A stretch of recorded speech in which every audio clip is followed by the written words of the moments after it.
tutorial on using Kiri Moto. So we have created some parts and we're cutting these letters out of plywood on our CNC router. So under applications, Kiri Moto, the little plus sign at the bottom is where you can add new applications. Go to the App Store and just search for Kirimoto, Kiri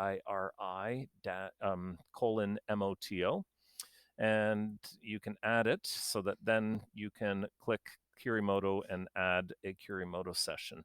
So this has been added. You can see I've got a part studio, and here is the Kirimoto. And when I come into it, couple key things. Under the setup, you can set up your machine. And so I've set up for my CNC. I haven't tried it with the laser or the 3D printer, but the CNC router, I've done a few things now and it's working really well for me. I did find a standard device and then basically created my own version and made some changes and added some details in the header and footer, which was a bit of a kind of learning curve, just figuring out. I just looked at my previous files to set what I was using.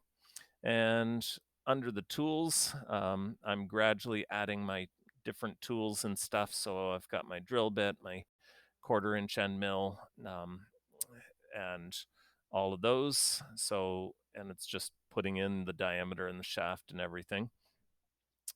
And then we import files. So I've just imported a file from my current document, and it's just a letter E that I'm going to cut out of plywood.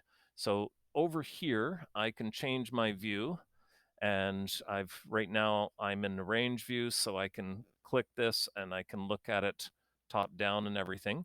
The other thing is that I can go down here and I can select my E and I can select what I'm going to do. So you can see I've selected an outline here, and I've picked the flat end mill that I'm using and how my step down and my feed rate and plunge rate for everything. And I can specify if I only want the inside of the part cut or whatever. So the outline seems to work when you're cutting out a shape like this. Roughing and contours if you're doing more three-dimensional stuff. Drilling if you're doing drilling. I want to try tracing for signs. That's going to be on it. I can also add tabs. So here I've added tabs and just left mouse button to rotate.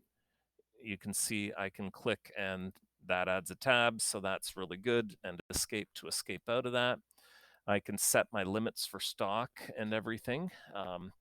And I can control my output and expert and profile. Once I've got my stuff done, I can then preview and it will show me what I'm cutting.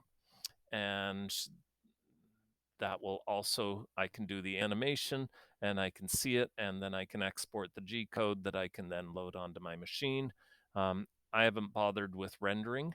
I do play around with the scale. I'm finding that the settings, drilling especially, I found, sorry, I have to go back to a range view. If I click the item and click scale, when I'm drilling, I found it wasn't going all the way through, and it's obviously trying to protect the machine. So I increase my Z. So what I do is I just turn off X and Y and increase my Z by a couple of millimeters so that way it will go all the way through. So it seems to work well. I'm pretty